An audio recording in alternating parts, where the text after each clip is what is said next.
My name is Rashaan Morris.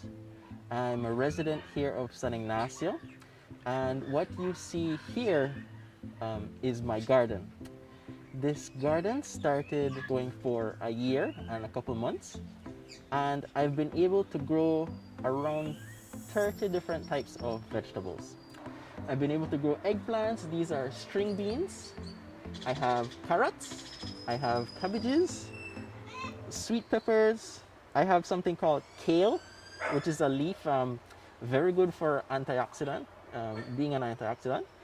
I have lettuce that I'm letting it mature so that I could get the seeds from it. There's also a kind of onion that I really like called scallions, and I've been able to grow that as well. And I just learned that these are the kind of plants that when you plant them, they will grow some offshoots beside them, and you can take those out and replant them, and those will grow into another mature plant. So this just keeps multiplying. I haven't grown from seedlings a scallion since I started, and I've had it since I started. I've been doing this for my family and I to keep myself healthier and to be able to just get something from my home, come right to my garden, and go back into my home.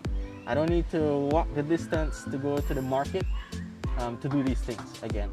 This has helped me a lot mentally and physically.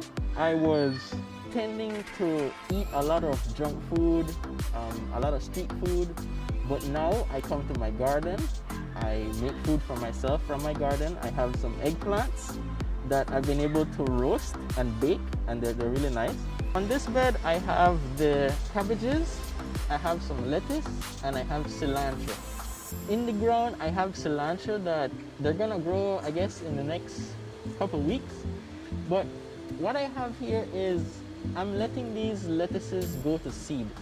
And that's important for me because I want to be able to get my own seeds. These cabbages are placed all the way at the back of this bed because all the tall plants should go to the north side of the garden. The reason for this is because the sun rises from the east, goes to the west. And so in the whole day period, you have the north side being the one with the least shade. Each of these cabbages, they look like they're growing at different rates, different sizes, but they were all planted the same time. And what I've come to learn is that each one of them is taking nutrients from the bed, but there will always be just that one plant that is taking a lot of it. And this is that plant. After this matures, these two will grow behind that. And so this helps me in terms of something called succession planting, meaning that every time I plant, I should always have, or I will always have a vegetable or a crop for that week that is supposed to be ready. So this will be the first one that's ready, then I suppose this one, and then this one. So this could be ready for 1 week, this could be ready for the next week, and this could be ready for the following week. Here I have habanero pepper. They've really grown fast, to be honest, and I didn't expect that because from what I know, peppers are supposed to take a little while to grow. Use this like a sacrificial crop because it's going to help attract the pests that I don't want everywhere else. These are the scallions, and from here you could see that I had only planted one. This is smaller than this one, so what I'll do is I can take this out and see that it has roots, and I can just plant it again. I haven't been planting these from seedlings because this is what I've been doing. This plant just keeps on reproducing, and because the soil is wet from last night's rain, I won't water it. So this is the process for growing more scallions. This part of the garden where I have flowers, and I planted flowers because they will attract the bees and the butterflies that will help pollinate the vegetables. And here in the back of where the section between the carrots and these flowers meet, I have a plant called asparagus. The tip is starting to look like the plant itself, right? So this is growing. And I've planted 2 of these to experiment as well, to find out if my soil conditions are right and to see if this is actually going to thrive with the conditions of where I'm putting it. So this section at the back doesn't get a lot of water, but it retains water because it's shaded. The water won't evaporate out of the soil as fast. So this is a culantro plant, as you can see from the leaves. And what it does here, it's growing its seeds. And what will happen is that these have to turn brown, really dry, and it just comes off like flakes. The breeze helps me in this garden because the seeds that fly off blow over this side, and now I have culantro plants over this side without me even planting it. Unfortunately though, they're in between my onions. So what I will do is let them grow a little bit bigger and then take them out and then plant them wherever else I want them to be planted. This plant seems to be growing a lot taller, and what I've been able to do is use the help of some boards, screw and string to allow this plant to trellis upwards. The taller they grow, the more I have to come and keep on trellising. So this is a nice way for me to not let the leaves be flapping on the floor, to be getting the pests from the floor. They're all growing upwards with the help of some string and some screws and board. With the help of this shade cloth, so there's not a lot of heat expenditure on the soil, on the leaves, on the branches, or anywhere else.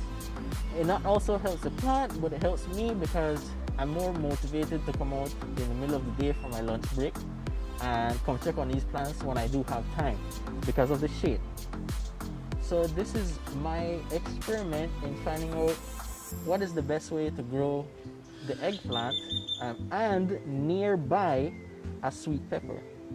There is something called companion planting, meaning that some plants like each other and they do good near each other. Sweet pepper and eggplant is one of those combinations. So down here is about a foot of spacing along with this side as well. Well, they're about a foot.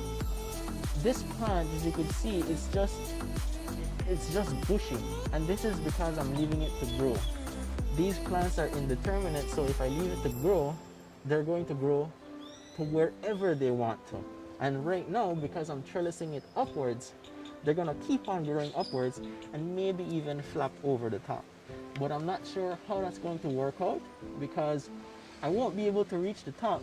So eventually what might happen is that it's gonna grow, but the breeze might break the stem, and there is where it would stop. So it wouldn't stop if that didn't happen. At the back, I have more marigolds because these are repellents, and they're gonna attract and repel. They're gonna attract the good ones, but repel the bad insects and stuff that I want. You could see a butterfly right here. That's to attest that it is something that attracts the butterflies. I've been able to develop soil from places here in San Ignacio. Maintaining the soil is also another problem when it comes to the beds, because as the plants are growing, the soil is depleting, so you have to replace that with new soil. This new soil is an amendment of topsoil that I've gotten from elsewhere, and with the compost that I'm making by all the food scraps, all the fruits, all the leaves that I haven't used, all of that stuff is amended and is what I think makes it nutritious for the plant. So I will use that to top up the soil after it's been depleted. As of lately, the weather has been rainy, so I haven't been worried about the soil getting dry. It's soaked, it has a lot of water in it, so I don't have to worry about that.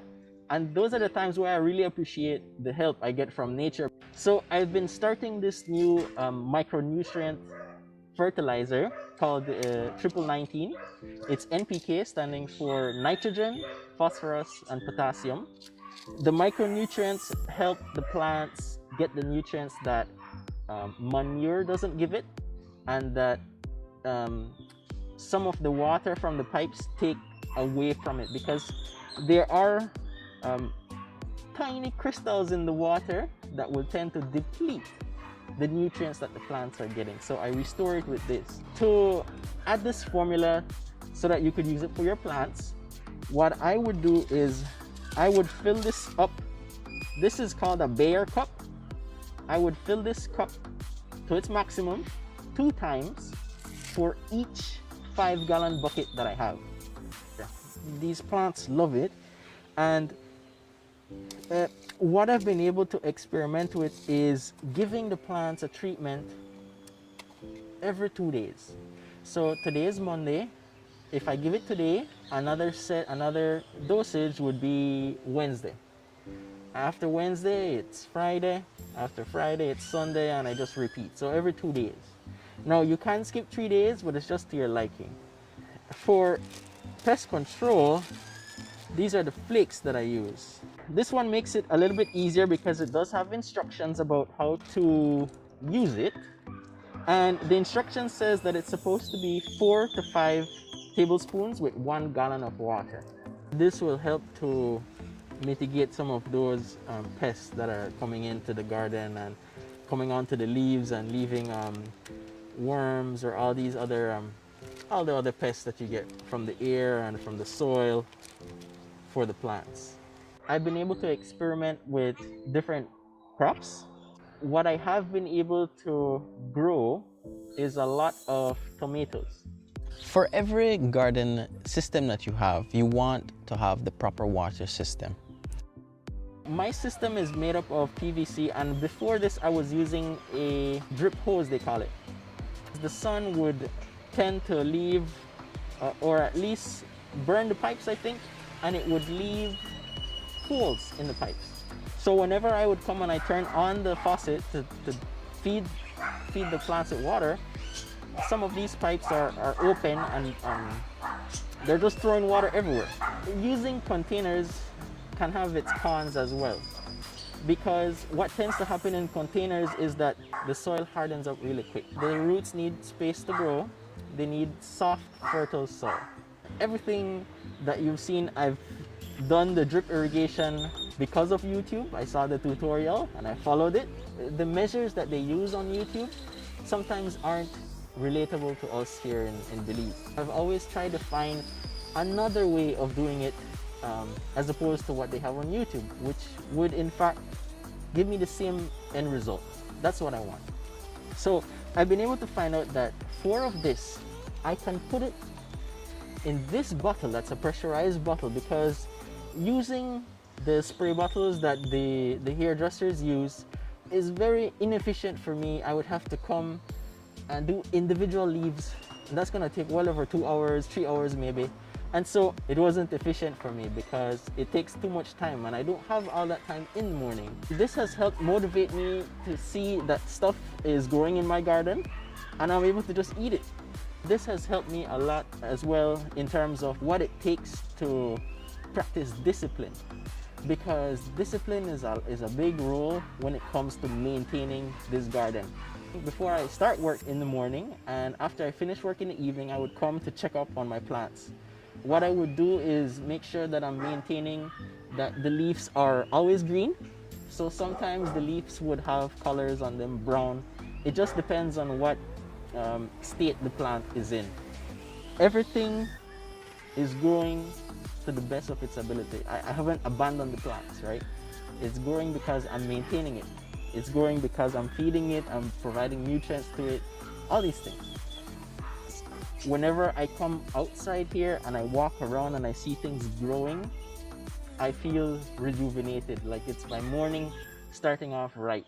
I feel inspired, a feeling of accomplishment that I've been able to pass through all the times that I was worrying and being kind of lazy about it.